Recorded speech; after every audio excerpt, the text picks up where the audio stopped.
Hi! Kamusta ka mo tanan? Ang ngalan ko si Adrian. Mastoryahanay naman kita pati sa pahamot. Hindi nga pahamot nga luya ko istorya sa inyo subong tawag siya Rave Gauche for Women.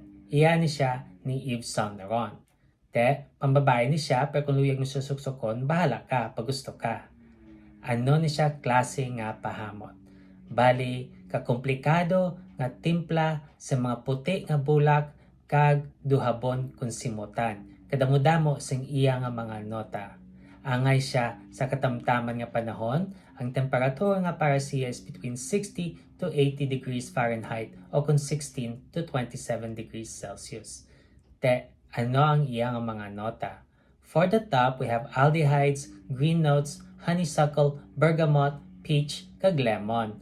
Pau, ang aldehydes amo nang gahatag siya sing pagkahabon nga hamot. Kamay mga berde siya nga nota, wala gin lista ka no, basta green notes. For the mid, we have rose, iris, geranium, lily of the valley, ilang-ilang, jasmine, magnolia, kag gardenia.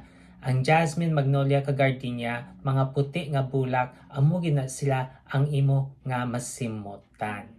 Na. Kag for the base, we have oak moss, Tahitian vetiver, musk, sandalwood, tonka bean, kag amber. Ang oak moss, amo naghatag siya pagkapait nga do kahoy kung simutan. May vetiver siya nga kuskus, kag may tonka bean siya nga do hilamon man kung simutan. No, kag may sandalwood siya, amo naghatag siya nga pagka-oriental nga hamot.